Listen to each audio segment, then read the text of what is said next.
Hello guys! Welcome back sa aking YouTube channel. So kung ikaw ay kakabisita pa lang sa aking channel, ako po'y gumagawa ng mga video tutorial at construction related videos. Now, kung yun yung mga hanap yung video, please feel free to consider subscribing my channel. Itap mo yung notification bell para ma-update ka every time na meron tayong bagong upload just like this video. So ang ating episode for today, we're gonna be talking about survey works. So before we proceed, let's roll my intro.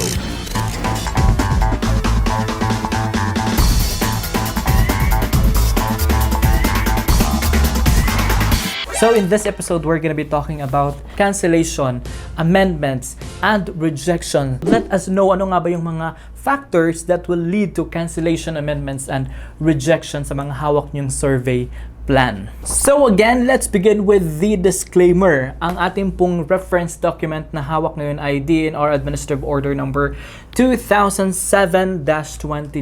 Dito tayo kukuha ng ating mga points to be discussed. Simulan natin i-discuss ang cancellation. Any survey or plan may be cancelled, amended, rejected by the approving official. Okay. So what leads to cancellation?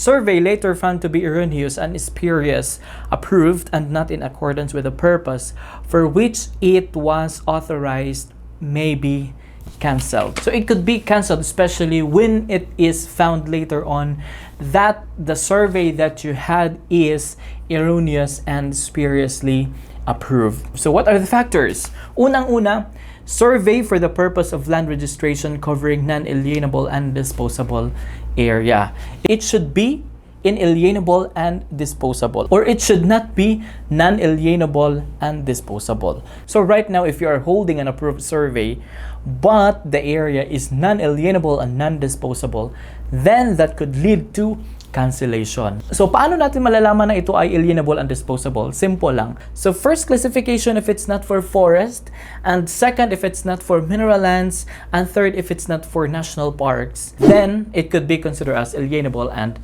disposable. Dahil yung sabi ng ating definition ng alienable and disposable, lands refers to those lands of the public domain which have been subject for the present system of classification and declared as not needed for forest, mineral purposes, or national parks. So those are classifications na masasabi natin if yung area natin is alienable and disposable. Then, it should not be non-alienable and disposable yung area mo para it will not lead to cancellation of your approved survey plan. Number 2, if there is already an approved surveys for different claimants per order of the court. So, ikaw ngayon na nagsasurvey, if you're conducting survey, and hindi mo chinek dahil confident ka na sa'yo yun, pero later on you will find out na meron palang different claimant and meron siyang court order for that area or for that land, then your survey could lead to cancellation of your approved survey.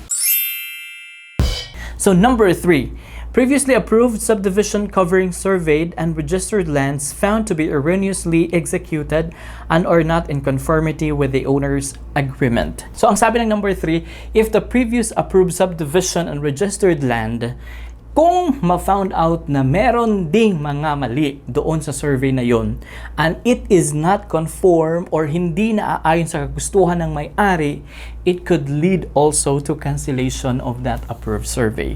So basically, it should conform to the owner's agreement. Kung ano yung napag-usapan nila, it should conform the purpose of that survey. And also sa survey, dapat walang mali. Kung ano yung gusto ng may-ari na, for example, gusto niya ng it should be divided in 4 areas, it should be divided in 3 areas.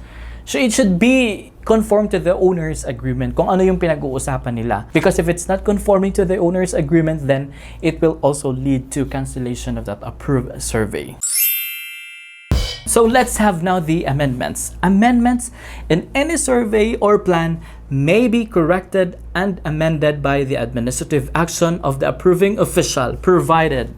So pwede mo pang i-amend kung for example merong mali, pwede mo pa siyang i-change, pwede mo pa siyang i-correct. So there is still an option. Pero it should satisfy on these requirements. So unang-una, in case of amendment affecting an untitled land parcel boundary. So first is, pwede lang siyang ma-amend if it will only affect doon sa mga untitled parcel boundary. So, pwede mo pa siyang i-amend yung na-commit na mistake doon sa approved survey. At pangalawa, the land claimant or registered owner and adjoining land claimant or registered owner consent to said amendment. So, ang sinasabi dito ay dapat yung dalawang claimant or yung dalawang registered owner is nag-agree sila. They're giving the consent na okay, pwede nating i-change, i-adjust, okay sa akin, ganyan. So basically, yung dalawang owner or yung dalawang registered claimant ay agreed or they're giving the consent na okay, let's change it, let's move or let's adjust kung ano yung mga boundaries or ito talaga yung boundaries na para sa kanya. It should be that the two claimants are giving their consent sa area nila. So it could be amended if that's the case. Amendment surveys corner unregistered lands for the purpose of changing the boundary lines and by increasing or decreasing the number of corners and lots without affecting the original area.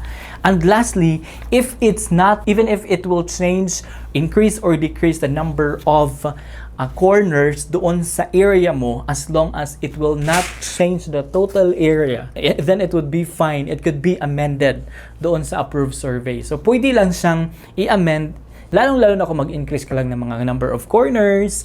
So, say for example, gusto mo talagang very accurate. So, kahit na ano yung pinaka talagang tama na number of corners doon sa area mo, it could be fine. Decrease or increase of number of corners, then it could be amended as long as na the total area is just the same. Then, how about sa rejection? Rejection surveys found to be covering previously approved survey and or inalienable areas when plotted on the projection map may be rejected. So, ganito yung sinasabi natin kanina. Say for example, meron na talagang may-ari dyan sa area mo and then you are conducting survey because you believe that that's your property.